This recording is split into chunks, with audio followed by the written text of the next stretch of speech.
வணக்கம். ஜோதிடர் சேலம் உமாராணி. இன்றைய பதிவு இன்னைக்கு பார்க்குற பதிவு என்ன அப்படின்னா, காலப்பகை திசா புக்தி பற்றி இன்னைக்கு பார்க்கலாங்க.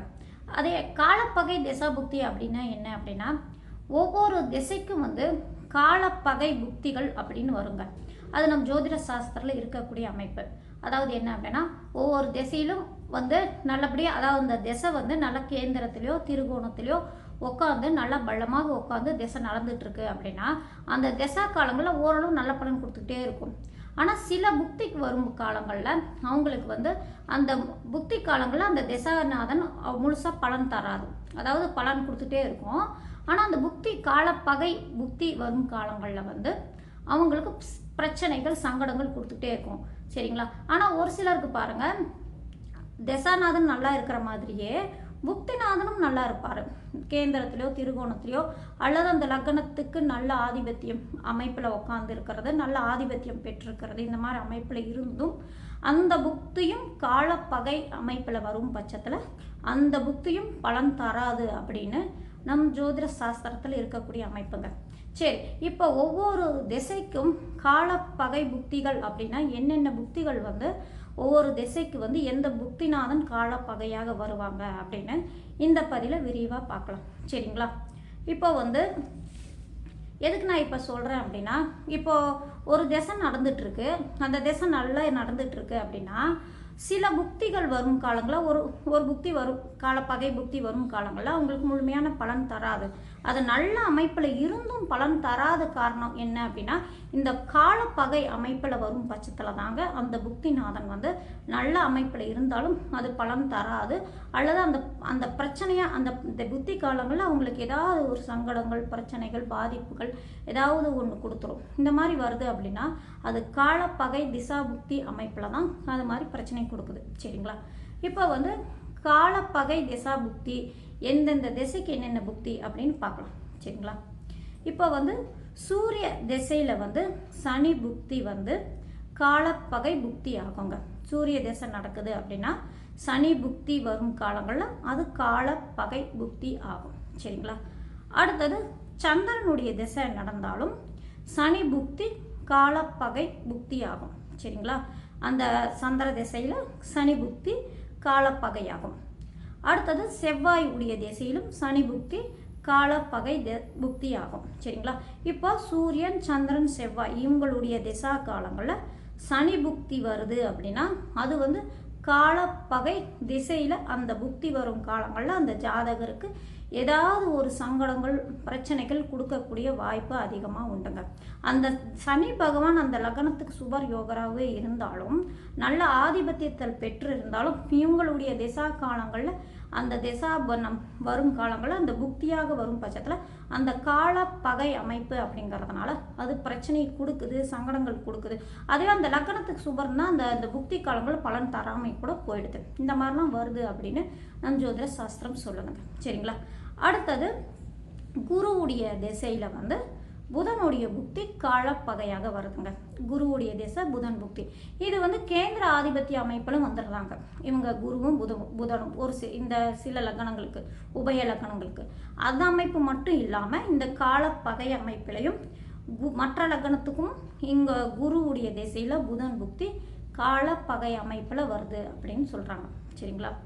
அடுத்தது ராகுடைய திசையிலும் புதன் புக்தி காலப்பகை புக்தி ஆகும். ராகுடைய திசையில் புதன் புக்தி. அடுத்தது சனி உடைய திசையில் செவ்வாய் உடைய புக்தி காலப்பகை புக்தி ஆகும். சரிங்களா? அடுத்தது புதனுடைய புக்தியில் ராகு உடைய, அதாவது புதனுடைய திசையில் ராகு உடைய புக்தி வரும் காலங்களில் காலப்பகை புக்தி ஆகும். சரிங்களா? அடுத்தது கேது உடைய திசையில் சனி புக்தி காலப்பகை புக்தி ஆகும். சுக்கரனுடைய திசையில் சூரியனுடைய புக்தி வரும் காலங்களில் காலப்பகை புக்தி ஆகுங்க. இப்போ பகை திசா புக்தி அப்படின்னா இந்த திசை வரும் காலங்களில் அந்த திசாநாதன் நல்ல அமைப்பில் நல்ல ஆதிபத்தியத்தில் உட்காந்து திசை நடக்குது அப்படின்னு இருந்தாலும் அதே போல் இந்த கால பகை புக்தி வரும் காலங்களில் இந்த திசாநாதனுக்கு புக்திநாதனும் நல்ல அமைப்பில் நல்ல கேந்திர அமைப்பில் பலமாக இருந்தாலும் திரிகோண அமைப்பில் பலமாக இருந்தாலும் இது காலப்பகை அமைப்பில் இந்த திசா புக்தி வரும் காலங்களில் இந்த கிரகங்கள் வந்து அந்த திசா புக்தி நடக்கும் காலங்களில் அந்த ஜாதகருக்கு முழுமையான பலன் அந்த புக்தி காலங்களில் தராது அப்படின்னு நம் ஜோதிட சாஸ்திரம் சொல்லுதுங்க. சரிங்களா? இன்னொரு வாட்டி கூட இந்த காலப்பகையில் என்னென்ன இந்த திசைக்கு என்ன புக்தி அப்படின்னு இன்னொரு வாட்டி கூட நான் சொல்லிடுறேன். சரிங்களா? சூரியனுடைய திசையில் சனி புக்தியும், சந்திரனுடைய திசையில் சனி புக்தியும், செவ்வாயுடைய திசையில் சனி புக்தியும், குருவுடைய திசையில் புதன் புக்தியும், ராகுவுடைய திசையில் புதன் புக்தியும், சனிவுடைய திசையில் செவ்வாய் புக்தியும், புதனுடைய திசையில் குரு புக்தியும், கேதுவுடைய திசையில் சனி புக்தியும், சுக்கரனுடைய திசையில் சூரிய புக்தியுங்க. இந்த திசா காலங்களில் இந்த புக்தி வரும் காலங்களில் காலப்பகை திசா புக்தி ஆகும். சரிங்களா? இந்த அமைப்புலனும் நம்ம எடுத்து பார்த்தோம்னா ஓரளவு பலன் நம்மளுக்கு எடுக்க முடியுங்க.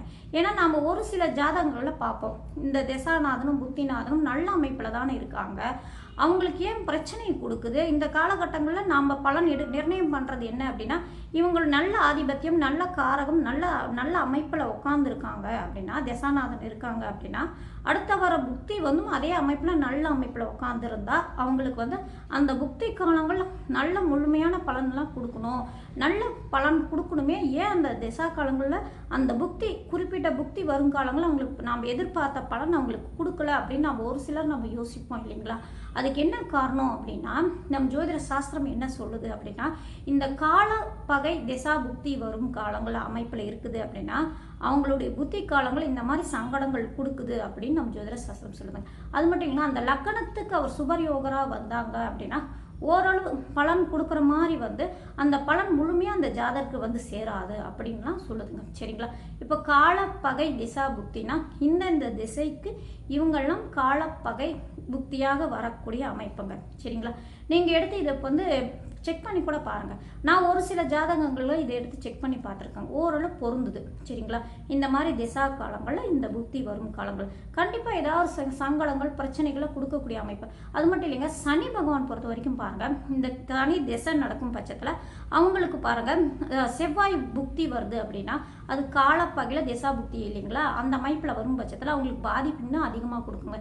ஏன்னா சனி பகவான் அப்படின்னு எடுத்துட்டா அந்த லக்னத்துக்கு யார், அந்த லக்னத்துக்கு என்ன மாதிரி ஆதிபத்தியம் பெற்றிருக்காரு அதுவும் பார்க்கணும். அந்த செவ்வாய் யார், அந்த செவ்வாய் என்ன மாதிரி ஆதிபத்தியம் பெற்றிருக்காங்க என்னன்னு பார்க்கணும். ஏன்னா சனி அப்படிங்கிறது ஆயுள் காரகன், செவ்வாய் அப்படிங்கிறது ரத்த சம்பந்தப்பட்டவர் அப்படிங்கிறதுனால அந்த ஜாதகருக்கு லக்னம் ஏதாவது பாதிக்கப்பட்டிருந்தோ லக்னாதிபதி பாதிக்கப்பட்டிருந்தோ வந்து அஷ்டமாதிபதியான 8ஆம் இடம் 8ஆம் அதிபதியெல்லாம் பாதிக்கப்பட்டோ ஓரளவு வயது மூத்தவங்களாக இருக்கும் பட்சத்தில் இந்த சனிவுடைய தேசம் செவ்வாய் புக்தி வரும் காலங்களில் அதிகமாக பாதிப்பு பிரச்சனைகள் வைத்திய செலவுகள் இது மாதிரிலாம் கொடுத்துருங்க. அதே அந்த 6ஆம் இடத்தோட இந்த சனி பகவானோ செவ்வாயோ ஏதாவது ஒரு விதத்தில் சம்பந்தம் ஏற்பட்டுட்டா அது மாதிரி பிரச்சனைலாம் கொடுத்துருங்க. ஏன் சனி பகவானை உதாரணமாக எடுத்தேன்னா அவர் சனி பகவான் ஆயுள் காரகர் அப்படிங்கிறதுனால இந்த மாதிரி பிரச்சனையை டக்குன்னு அவங்க அதிகமாக கொடுப்பாரு அப்படிங்கிறதுனால நான் சொன்னேன். சரிங்களா? இதே மாதிரி தாங்க ஒவ்வொரு திசைக்கும் இந்த புக்திகள் எல்லாமே வந்து காலப்பகை புக்திகளாக வரக்கூடிய அமைப்பு அப்படிங்கிறதுனால அவங்க நல்ல அமைப்பில் இருந்தாலும் சரிங்க ஒரு சிலருக்கு பிரச்சனை இந்த மாதிரி கொடுக்குது அப்படின்னா இந்த அமைப்பிலும் காலப்பகை திசா புக்திகளில் அந்த கிரகங்கள் இருக்கா, அடுத்த வரக்கூடிய புக்தி இந்த திசை நல்லா இருந்தும் திசை நல்லபடியாக நடந்துகிட்டு இருந்தும் அடுத்த வரக்கூடிய புக்திகள் இந்த காலப்பகை புக்தியாக வரும் பட்சத்தில் அது என்ன மாதிரி பலன் கொடுக்குது அப்படின்னு பார்த்தானா இந்த மாதிரி பிரச்சனையை அதாவது நாம் எதிர்பார்த்த பலன் தரல அப்படின்னா இந்த காரணத்தினால தான் அவங்கள வந்து பிரச்சனை கொடுக்காம அல்லது பிரச்சனை கொடுத்துட்டு வெளியே போகுதுங்க. இதுதாங்க காலப்பகை திசா புக்தி அமைப்பாகும். சரிங்களா? என்னோட சேனலில் நீங்கள் முதல் முறையாக வந்திருக்கீங்க அப்படின்னா என்னோட சேனலை சப்ஸ்கிரைப் பண்ணி வச்சுக்கோங்க. நான் தொடர்ந்து போடக்கூடிய வீடியோ நீங்கள் தொடர்ந்து பார்க்கலாம். சரிங்களா? ஜோதிட சம்மந்தப்பட்ட வீடியோ நிறைய நான் போட்டிருக்கேன், போய் பார்க்கலாம். நன்றி, வணக்கம்.